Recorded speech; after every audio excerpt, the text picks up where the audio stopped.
avec à la clé de nombreuses distinctions. Double lauréat du FESPACO avec l'étalon de Yenega pour Bara et Finien, prix du jury au Festival de Cannes pour Yélé, pour ne citer que cela. Nous recevons Souleymane Cissé pour parler cinéma et pas seulement. Monsieur Cissé, merci d'avoir répondu à notre invitation. Votre dernier long métrage, Millet, date, si je ne m'abuse, de 2009. Depuis, que devient Souleymane Cissé? Que faites-vous? Souleymane Cissé, depuis 1996, date de la sortie de l'avant-dernier film.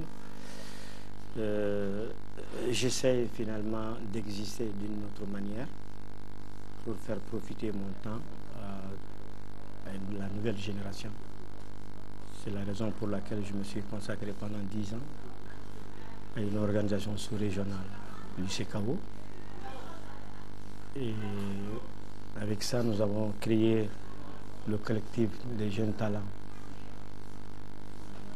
Nous rassemblons des jeunes de 18 à 25 ans pour préparer des petits films de 4 minutes.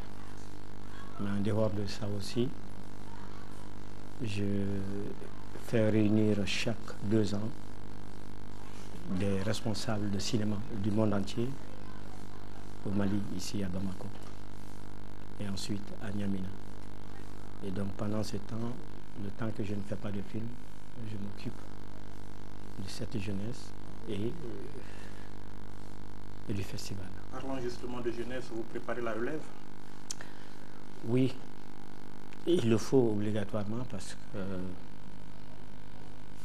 pour ma part, je pense que la place de l'image est très importante dans notre société. Et nous nous rendons compte chaque jour. Nous voulons une nouvelle génération plus audacieuse, plus futée. Une nouvelle génération qui ne prendra pas compte des problèmes ou des difficultés que nous avons eu à mettre la machine en place. On ne peut pas venir dire aujourd'hui que le cinéma malien n'existe pas. À vous entendre, on a l'impression que vous préparez la retraite? Non, mais un cinéaste, si tu veux, je ne vois pas quand est-ce qu'un cinéaste peut aller à la retraite, sauf si la mort lui revient. Mais en dehors de ça, je pense que je ne prépare pas la retraite, mais je prépare la nouvelle génération. Une génération vraiment dynamique, qui puisse défendre le continent. Le public cinéphile malien a pu découvrir ces derniers jours, à l'occasion du 22 septembre, beaucoup de vos productions sur les antennes de l'ORTM. Des œuvres d'ailleurs que le public découvre ou redécouvre avec beaucoup de joie chaque fois. Qu'est-ce que ça vous fait vous-même de voir tout ça à l'écran? Moi j'avoue, Demousso, ça fait à peu près, bon, disons, une dizaine d'années que je ne l'ai pas vu, puisque la dernière fois je l'ai vu à un festival. C'est un film auquel j'ai trop souffert et quand je le vois en concret, je regrette beaucoup de ne pas avoir de moyens de le faire. Comme je n'ai pas eu de moyens de le faire et que j'ai eu trop de problèmes autour de ce film, à chaque fois que je le vois avec des larmes. Mais en dehors de ça aussi, je vois que c'est un film auquel les gens sont très sensibles. Et ça me réjouit, 37 ans après l'avoir fait, que les mêmes sensations accaparent les gens, c'est-à-dire les jeunes, les vieux, les vieilles. Vraiment, je trouve que c'est la meilleure récompense que j'ai eue. Alors, vos œuvres parlent de thèmes divers. Est-ce qu'on peut savoir d'où est-ce que vous tirez votre inspiration? Des fois, je peux me permettre de dire que c'est des faits divers, des faits de société. Parce que l'histoire de Demousso, c'est une histoire banale que chaque grande famille ou chaque famille a pu connaître à un moment de son existence. Et que quand ça m'est arrivé à mon tour, à ma famille, j'ai trouvé que c'était trop. Mais là, je me suis mis à écrire à gauche, à droite. Étant donné que la victime, c'était mon sang à moi, alors donc je me suis dit, et si c'est comme ça, donc tout le monde doit en souffrir. Moi j'en souffre, son père en souffre, sa mère en souffre. Et qu'est-ce qu'il faut faire pour essayer de trouver une solution qui puisse permettre à chacun, devant de telles situations, qu'est-ce qu'on doit faire? Et c'est ça qui m'a motivé à écrire cette histoire. Elle était simple. parce que c'est une histoire qui concerne les jeunes filles qui ne connaissent pas la vie, qui découvrent la société autour d'elle, et elle est perdue. Elle n'a pas de conseil, elle n'a pas d'éducation dans ce sens-là. Elle tombe dans le panneau de quelqu'un et puis, taf, elle est dans des problèmes. Les problèmes avec celui qui couche avec elle, des problèmes avec sa propre maman, des problèmes avec son père. Ça lui bascule en un moment. Et ça bascule tout. Et c'est ça, bon, je me suis dit, il faut faire une histoire autour d'une miette qui n'a pas droit à la parole, qui ne sait comment s'exprimer et qui, à travers sa présence, elle exprime tout ce qu'on ne veut pas entendre. Et ça a été le cas de Demosso. Au-delà de Demosso, vos films en général, vous vous inspirez toujours de la vie quotidienne ou vous avez des thèmes de prédilection? J'ai essayé une fois de faire purement une fiction qui est tirée un peu de la légende, si je peux me permettre. Ça, c'est Yélé. Cette histoire, j'ai essayé d'imaginer un peu la société malienne dans son développement, dans son passé, le présent et le futur. Parce qu'on est arrivé à un moment dans notre société malienne, on n'y croyait plus à rien. On pensait que la société s'arrêtait et que rien ne bougerait plus. Or, Dieu seul sait l'avenir que cette société a, la potentialité humaine que le Mali égorge, et je ne peux pas comprendre qu'on puisse arriver à être pessimiste à ce stade. C'est ce moment que j'ai réfléchi, j'ai essayé de comprendre la société, et j'ai essayé de voir son histoire, j'ai essayé de le situer dans le présent, j'ai essayé de le lancer aussi dans le futur, comme si demain, il y aura des astronautes, et il y a des hommes qui vont s'installer sur la Lune, ainsi de suite. Et effectivement, ce film, eh bien, la même sensation, il la garde. Et ça, je pense que c'est un réconfort moral. Vous avez très souvent critiqué sans jamais pratiquement choquer. Il faut une grande subtilité pour faire cela. D'où est-ce que vous la sortez? Tu sais, critiquer les gens parce qu'on a envie de critiquer, ça ne sert à rien. On critique les gens pour qu'ils changent de comportement, pour qu'ils changent de vision. Moi, je pense que le cinéma, c'est fait pour rêver. C'est fait pour se lancer dans les fusées. Mais si tu ne peux pas rêver, c'est difficile pour ces gens. Et donc, moi, mes critiques vont dans ce sens-là. Vous critiquez. Est-ce que vous avez l'impression que pendant tout ce temps, vos critiques ont servi à changer? Vous avez dit la critique, c'est pour que ça change. Oui, je pense bien que certains aspects ont fonctionné. Même Demosso a très bien fonctionné. Et surtout, je pense, Fien a beaucoup marqué l'esprit des Maliens, je crois. Je peux me tromper. Ce film, quand il est sorti, c'est vrai, c'était une période très difficile où les gens ne croyaient plus à rien et personne n'osait plus parler. Donc, moi je me suis dit, pourquoi ne pas faire ce film pour que cette nouvelle génération qui se bat puisse comprendre quand même que leur lutte est nécessaire et indispensable. C'est ça qui m'a motivé à faire ce film. Et quand le film est sorti, ça faisait rigoler les gens. Et chaque fois qu'on voit un étudiant bastonné par les militaires, ça les faisait rire. Mais je comprenais. Il y a une fois un Européen qui est venu voir le film dans la salle Rex, à Bamako ici. Il est sorti paniqué. Il dit qu'il ne comprend pas, vu la situation du Mali, et voir ce film avec les spectateurs maliens, lui, il est complètement dérouté. Il ne sait pas quoi dire. Je dis non. C'est des choses qu'ils ont au fond d'eux-mêmes et qu'ils n'arrivaient pas à l'exprimer. Et qu'avec ce film, ils arrivent quand même à l'extérioriser en rigolant de eux-mêmes. Et je dis que c'était très dramatique leur rire, mais il faut le comprendre. Et cela a permis aux Maliens de se défouler. Et je sais, au fond de moi-même, que ça a marqué la société. Et donc pour moi, ça a changé beaucoup de choses. Avoir l'engouement, disons, du public malien pour son cinéma, pour le travail que vous faites, on sait que le public malien aime le cinéma produit sur place, mais on n'a pas beaucoup de production. Qu'est-ce qui se passe? Qu'est-ce qui ne va pas au niveau du cinéma? Manque de créativité? C'est difficile, c'est pour ça que j'essaye autour de moi de rassembler la nouvelle génération, d'étoffer de telle manière que cette difficulté qui est toujours là, c'est un problème de vision politique. Et ça va disparaître très peu parce que je sais que la société va changer, mais dans le bon sens cette fois-ci. Et je pense que quel que soit l'homme qui viendra ou la femme qui viendra gérer ce pays, il comprendra mieux que la société a besoin de tous les atouts pour faire marquer la société. Le cinéma, il est très mal compris au Mali. C'est pourquoi les gens n'arrivent pas à produire. Quand on veut produire un film, c'est tout un problème. Il y a ma fille Soussaba qui veut faire un film, elle ne sait pas à qui s'adresser. Je peux l'aider, je peux la soutenir, et je la soutiens. Mais ce n'est pas suffisant, il faut qu'il y ait une structure, une réelle structure au pays qui puisse permettre à la nouvelle génération de s'exprimer mieux que nous. C'est des jeunes, ils ont des sensibilités beaucoup plus fortes que ce que nous avons.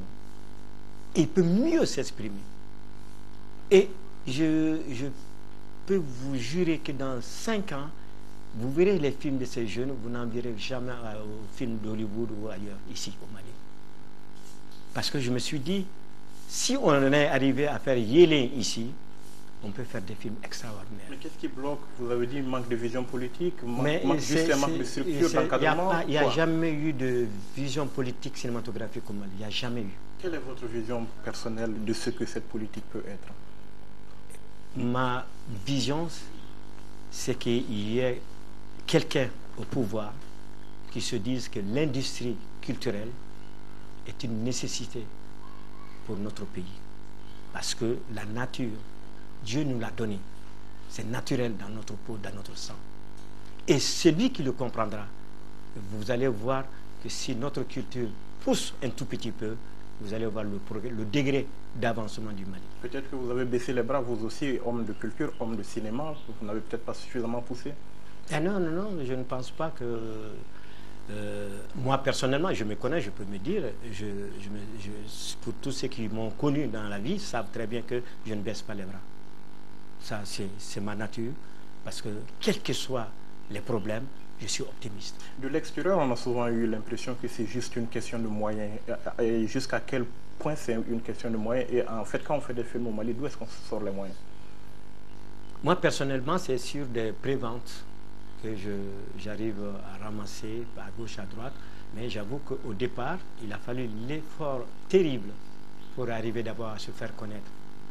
Parce que si on ne te connaît pas, tu n'existes pas. Alors, une fois que tu existes et qu'on commence à te cautionner, c'est en ce moment que les gens adhèrent, mais à petits coups, parce que tu fais partie d'un pays pauvre. Il y a quelqu'un qui m'a même dit aux États-Unis que c'est dommage que je sois né au Mali. Bon, pour lui, c'était pour me flatter, et moi, ça m'a fait mal, ça m'a marqué. Je l'ai compris. Mais ce n'est pas mon objectif. Mon objectif, c'était, je suis très fier d'être né ici au Mali et de pouvoir donner quelque chose aux Maliens qui puisse leur permettre vraiment d'avancer. Moi, mon objectif, c'est que le Mali avance. Je ne sais pas avec mes films si j'arrive à faire comprendre ça aux gens et si les gens arrivent un tout petit peu à le sentir. Mais cette jeunesse que vous encadrez, monsieur Sissi, vous avez l'impression que le cinéma l'a fait rêver? Oui, je pense qu'il y a des jeunes qui sont motivés et je crois beaucoup plus qu'ils vont arriver à faire. Et vous croyez aussi en l'avenir du cinéma dans ce contexte de télévision multiple? Au contraire, on a vu dans les pays développés, quand tu as eu la télévision, on a dit que le cinéma s'était terminé. Aujourd'hui, le cinéma est au beau point. Et la télévision ne peut pas vivre sans cinéma. Vous l'avez vu ici, même vous, votre chaîne, vous êtes obligé de prendre des films à l'extérieur pour le projeter, pour que votre public ne puisse pas vous lâcher. Aujourd'hui, c'est la télé qui finance le cinéma. C'est pour te dire que le cinéma ne va pas disparaître, contrairement aux mauvaises langues. Et en Afrique aussi, c'est pareil. Ça ne va pas disparaître. Parce que tant qu'il y aura des chaînes de télévision, le cinéma existera. Vous êtes un habitué des grands rendez-vous cinématographiques. On va pas parler du FESPACO, on va aller à Cannes. Alors, qu'est-ce qu'un cinéaste africain tire de rendez-vous de ce genre comme Cannes? Vous y avez été plusieurs fois. D'abord, moi, je dis c'est une chance extraordinaire pour un cinéaste africain d'être présent à Cannes. Une fois que le film est accepté et projeté, sur le plan mondial, je crois que c'est une communication extraordinaire. Je prends le cas de Yélène. Avant Yélène, c'est vrai que le Mali était connu. Mais, quand tu as eu plus de 3000, 4000 journalistes du monde entier, que chacun a parlé de ce film dans leur pays, je crois que ça a rehaussé non seulement le Mali, mais toute l'Afrique. Et c'est pour ça que je dis que c'est très important. Et je pense que l'Afrique doit participer au grand rendez-vous. Ça, c'est ma conviction personnelle. Vous avez eu beaucoup de distinctions, y compris à Cannes. Qu'est-ce que ça représente pour vous, toutes ces distinctions que vous avez glanées au cours de votre carrière cinématographique? Non, mais vous savez, je n'ai jamais attendu un prix. Un prix, ça ne m'a jamais fait rêver. Ça, je le dis. Quand j'ai eu le prix à Cannes, j'avoue, je suis venu à l'aéroport ici, c'était rigolo pour moi. Quand j'ai vu les gens qui sont venus avec des tam-tams m'accueillir, je t'ai dit, or j'ai fait la prison ici à cause du cinéma et tout. Vraiment, j'étais en dehors de moi-même. C'est après que j'ai réalisé le bonheur que ça faisait donner aux gens. Et quand le public, le simple public disait sa fierté pour te voir sur la tribune, te recevoir ce prix avec ton grand boubou blanc, que vraiment c'était une distinction extraordinaire. En ce moment, j'ai pris conscience. Mais j'avoue, d'hier à aujourd'hui, le prix, ça m'encourage, mais ça ne sort pas de là. Nous sortons donc de la célébration des 52 ans du Mali indépendant. Alors, est-ce que vous pouvez nous dire quel bilan on peut en faire dans le domaine culturel, notamment dans le domaine du cinéma? Est-ce qu'on a réussi à faire notre cinéma? Non, je suis désolé. Le bilan est négatif pour nous. Ce n'est pas parce qu'on a fait quelques films ponctuels, quelques rares cinéastes, mais nous n'avons pas pu pousser comme on voulait. Ça fait 40 ans que je me bats. 87, maintenant ça fait 22 ans peut-être. 22 ans, est-ce que ça a changé le visage du cinéma malien? Je ne crois pas. Au contraire, ça nous a posé autant de problèmes qu'on n'est plus arrivé à pousser. Oui, je ne sais pas, c'est la situation de notre pays et je pense que ça doit changer et ça va changer. Si, par exemple, je prends un exemple concret, que ce soit moi ou que ce soit un autre cinéaste, qui soit de l'autre côté, je prends le cas de Côte d'Ivoire, je prends le cas du Sénégal, et qu'ils ont le même talent, le même, je dirais, espoir, vous allez voir que quand on nous met l'un à côté de l'autre, vous trouverez que l'autre il est soutenu par son pays et l'autre est lâché. Et ce n'est pas normal. Et cela, ça dure. Depuis que j'ai commencé le cinéma, c'est ce qui dure dans ce pays. Et c'est ça qui freine. Il faut qu'on comprenne que si toi tu voles, je dois te laisser voler et apprendre à voler. Mais je ne dois pas te tirer par le pied et te laisser par terre. Non seulement tu ne voleras plus, mais moi aussi je ne saurais jamais voler. Parlons de l'actualité du Mali. Le pays vit une situation de crise. Comment est-ce que vous vivez cette situation, cette crise au nord, cette crise institutionnelle au sud? De janvier à maintenant, je n'arrive pas à dormir. Je n'arrive pas à dormir. Pourquoi? Tout simplement parce que j'ai dit, ce qui nous arrive dans le nord, j'ai l'impression que nous avons voulu cela. Pourquoi? Parce que je pense que quand tu laisses ton pays et que tu vas signer un accord dans un autre pays, c'est que tu relâches ton pays. Un accord capital, tel qu'un accord entre des rébellions et le pouvoir doit être signé toujours dans le pays où vous résidez.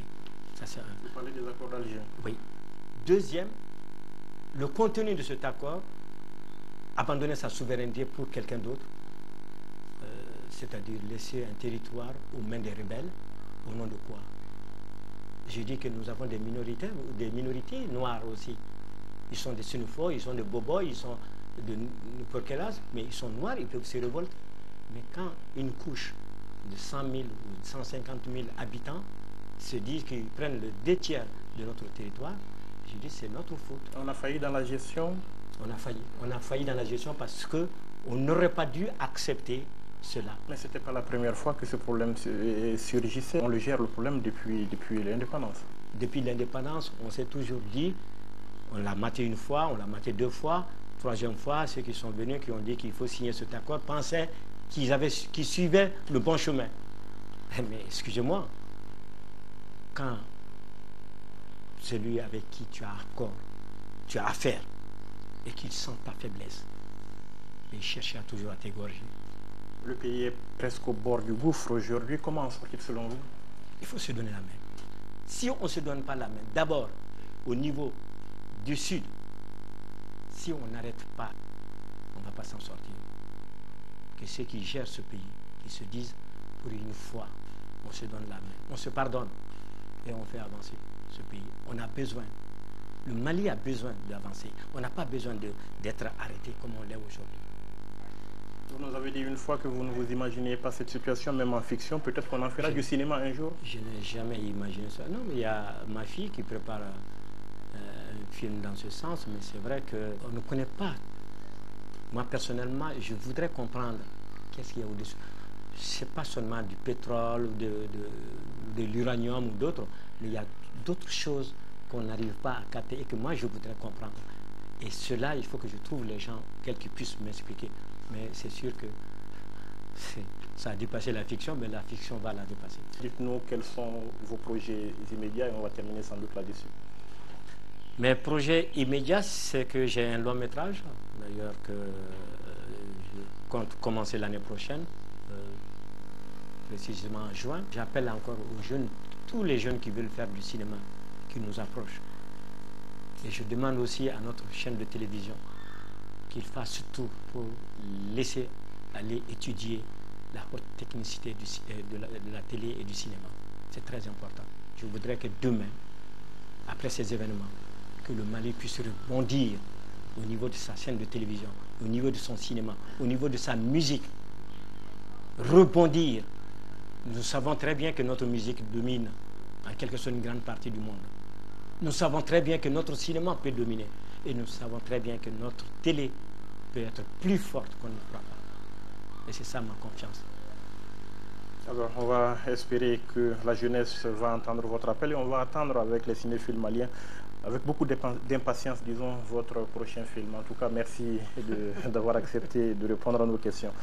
Merci, mesdames, messieurs, d'avoir été avec nous. On se donne rendez-vous la semaine prochaine pour un autre numéro de l'interview de la semaine. En attendant, passez d'excellents moments en compagnie des programmes de l'ORTM.